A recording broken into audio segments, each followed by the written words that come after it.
रायगड महाराष्ट्रासह देश विदेशातील ताज्या बातम्या पाहण्यासाठी मॅक्स इंडिया लाईव्ह चॅनलला सबस्क्राईब करा आणि बेल आयकॉन दाबायला विसरू नका.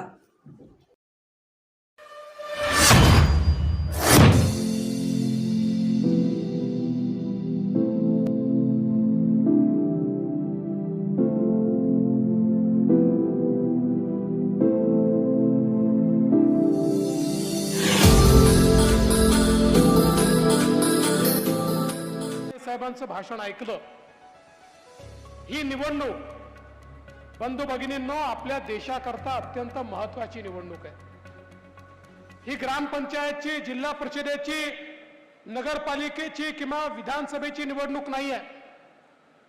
देशाचा नेता निवडण्याची निवडणूक आहे.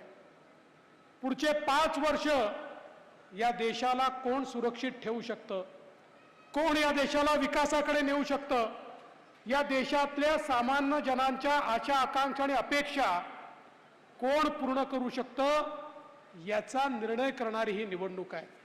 आणि म्हणून लोकसभेच्या निवडणुकीच्या निमित्ताने ज्यावेळी आपण या ठिकाणी एकत्रित आलो आहोत, आपल्या समोर केवळ 2 पर्याय आहेत. पहिला पर्याय विश्वगौरव विकास पुरुष नरेंद्र मोदीजी आहेत आणि मोदीजींच्या सोबत एकनाथरावजी शिंदे यांच्या नेतृत्वातली शिवसेना, राष्ट्रवादी काँग्रेस, त्यासोबत मनसे, रिपाई, पिरिपा, रासपा, वेगवेगळ्या पक्षांची युती, अशी एक महायुती माननीय मोदीजींच्या नेतृत्वात आपल्याला पाहायला मिळते. आणि दुसरीकडे कोण आहे? राहुल गांधी आहेत. राहुल गांधींच्या नेतृत्वात 26 पक्षांची खिचडी आपल्याला पाहायला मिळते. हे 2च पर्याय आहे, बाकी कुठला पर्याय नाहीच आहे. म्हणजे काल परवा मला पाहायला मिळालं की शरद पवार साहेबांनी त्यांच्या पक्षाचा जाहीरनामा घोषित केला. आता ते 10 सीटा लढवत आहेत. एकूण 542 मध्ये 10 आणि त्यांचा जाहीरनामा चालणार थोडी आहे. जाहीरनामा राहुल गांधींचा चालणार आहे, कारण त्यांचे नेते ते आहेत.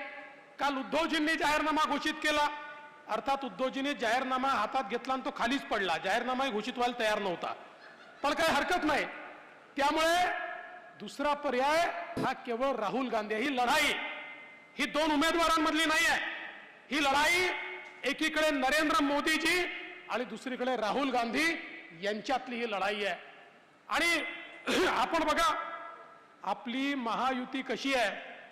मोदीजींचं भक्कम आणि पॉवरफुल इंजिन आहे. त्या इंजिन सोबत वेगवेगळ्या पक्षांचे डबे लागले आहेत आणि या डब्यांमध्ये दीन, दलित, गोर, गरीब, आदिवासी, शेतकरी, शेतमजूर, महिला, अल्पसंख्याक, ओबीसी, भटके, विमुक्त सगळ्यांना बसायला जागा आपल्या गाडीत आहे. आपली गाडी विकासाची गाडी आहे. सबका साथ सबका विकास म्हणत ही गाडी पुढे जाते. तिकडे काय परिस्थिती आहे? तिकडे राहुल गांधी गाडी, तिकडे डब्बे नाहीच आहेत, सगळे इंजिनच आहेत. राहुल गांधी म्हणतात मी इंजिन आहे, शरद पवार म्हणतात मी इंजिन आहे, उद्धव ठाकरे म्हणतात मी इंजिन आहे, मुलायम सिंगाचा पोरगा म्हणतो मी इंजिन आहे, लालू प्रसादांचा पोरगा म्हणतो मी इंजिन आहे, स्टॅलिन म्हणतो मी इंजिन आहे, ममता बॅनर्जी म्हणते मी इंजिन आहे. तिथे डब्बे नाही, सगळे इंजिनच आहे. आणि बंधू भगिनींनो, इंजिन मध्ये बसण्याकरता सामान्य माणसाला जागा नसते. इंजिन मध्ये केवळ त्याचा ड्रायव्हर बसतो. या ठिकाणी आपण जर बघितलं, राहुल गांधींच्या इंजिन मध्ये फक्त सोनियाजी आणि प्रियंकाजी बसू शकतात.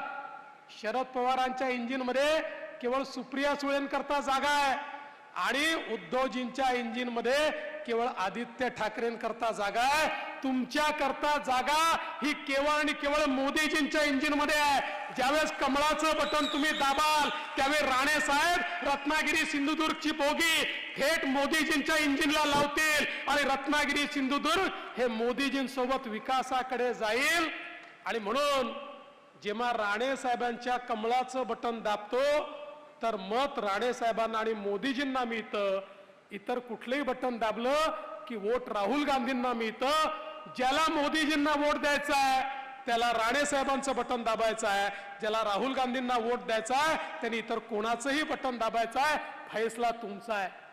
बंधू भगिनींनो, गेल्या 10 वर्षामध्ये मोदीजींनी देश बदलला.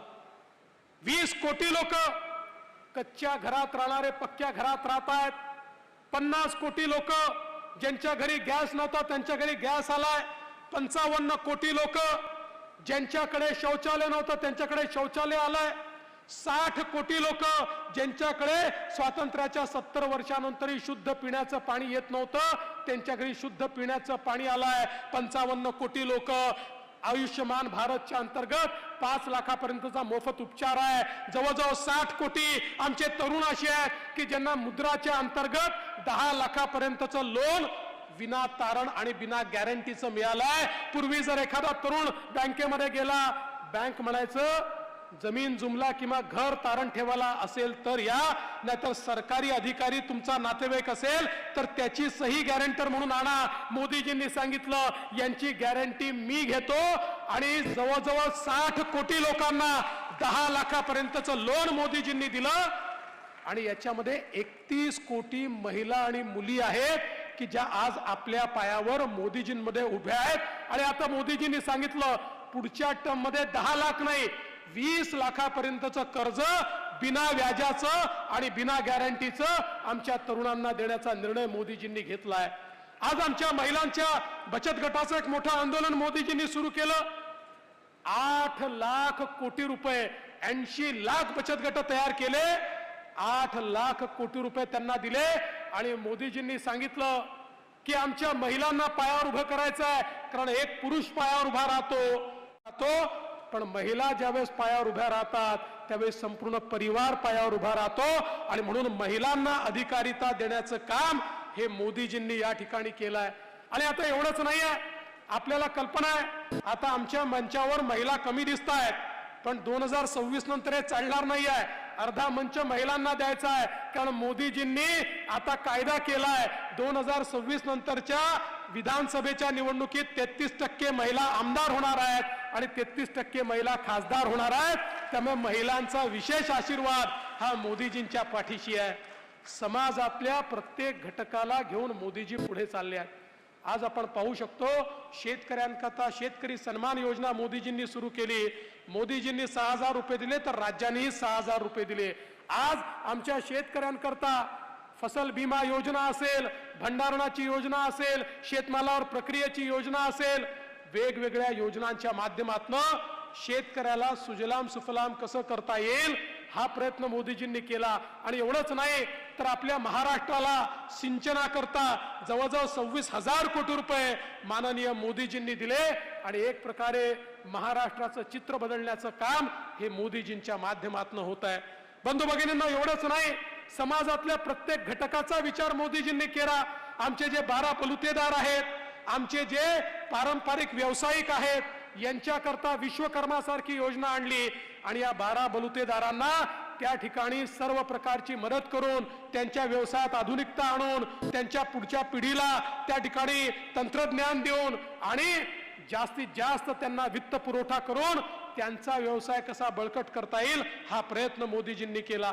आज आमच्या आदिवासी समाजाकरता 24,000 कोटी रुपयाची योजना मोदीजींनी आणली आणि त्या माध्यमातून आदिवासी पाडे असतील, तांडे असतील, तिथलं चित्र बदलण्याचं काम हे मोदीजींनी केलं. आज आपण पाहू शकतो, आताच उदय सामंत सांगत होते की या ठिकाणी आपला महाराष्ट्र हा इन्व्हेस्टमेंट मध्ये पहिल्या क्रमांकावर आला.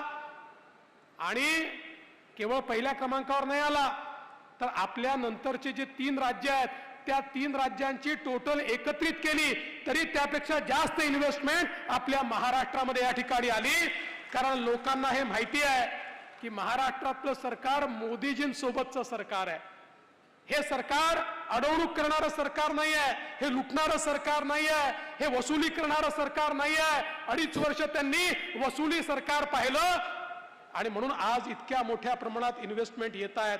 आणि मला खरोखर आनंद वाटतो सांगताना, आज ज्यावेळेस उदय आपण अनेकांशी चर्चा करतो, कोकणामध्ये देखील किती मोठ्या प्रमाणात आज इंडस्ट्रीला यायचं आहे, उद्योगांना यायचं आहे, व्यवसायांना यायचं आहे. एक लोकांचा विचार बदलतोय. हा का बदलतोय याचं कारण आहे या देशामध्ये एक मजबूत सरकार आहे. बंधू भगिनींनो, कोविड नंतर परिस्थिती देशाची नाही जगाची बदलली आणि जगामध्ये पूर्वीच्या काळामध्ये लोक विशेषतः सगळे पश्चिमी देश चीनचा उपयोग फॅक्टरी सारखा करायचे. जगाच्या उत्पादनाच्या 30% उत्पादन एकटा चीन करायचा. पण कोविड नंतर जगाच्या लक्षात आलं आता चीनवर भरोसा ठेवता येणार नाही आणि आता जगाची आशा एकच आहे. जगाला वाटतं पुढची फॅक्टरी ऑफ वर्ल्ड केवळ आणि केवळ भारत होऊ शकतो, कारण भारताजवळ मोदीजींसारखं मजबूत नेतृत्व आहे. आणि म्हणून आज मोठ्या प्रमाणात गुंतवणूक येते त्यामुळे रोजगाराची निर्मिती होते आहे. आमच्या तरुणाईच्या हाताला काम मिळत आहे. आज शिवाजी महाराज की, धर्मवीर छत्रपती संभाजी महाराज की जय श्रीराम, जय जय श्रीराम. हिंदवी स्वराज्याचे सरसंस्थापक छत्रपती शिवरायांना मानाचा मुजरा करतो. भारतीय राज्यघटनेचे शिल्पकार भारतरत्न डॉक्टर बाबासाहेब आंबेडकर यांना मानवंदना अर्पित करतो. आजच्या सभेमध्ये ज्यांना आशीर्वाद देण्याकरता, निवडून देण्याकरता, मतदान करण्याकरता आपण सगळे लोक एकत्रित आलो आहोत, असे कोकणचे सुपुत्र केंद्रीय मंत्री आणि आपले लाडके उमेदवार नारायणराव राणे साहेब, मंचावर उपस्थित आमचे सहकारी रवींद्र चव्हाणजी, उदय सामंतजी, दीपक केसरकरजी, प्रवीण दरेकरजी, या ठिकाणी मंचावर उपस्थित निलेश राणेजी, नितेश राणेजी, किरण सामंतजी, अपूर्वा ताई सामंत, प्रमोदजी जठार, राजनजी तेली, बाळाभाऊ माने, मधु चव्हाणजी, सदानंद चव्हाणजी, श्वेता कोरगावकर, राहुल पंडित, शिल्पाताई सुर्वे, राजेश सावंत, केतन शेटे, संजय आंग्रे, ऋषिकेश केळकर, संदीप मिस्त्री, अजित यशवंतराव, सुरेश गुरव, भास्कर सुतार, चंद्रकांत मांडवकर, सुजाता साखळी, वर्षाताई भोसले, मंचावर उपस्थित सर्व मान्यवर. कोणाचं नाव सुटलं असेल तर नाव लिहिणाऱ्याची चूक आहे, माझी नाही आहे. त्यामुळे मंचावरील सर्व मान्यवर आणि उपस्थित सर्व भगिनी आणि बंधूंनो,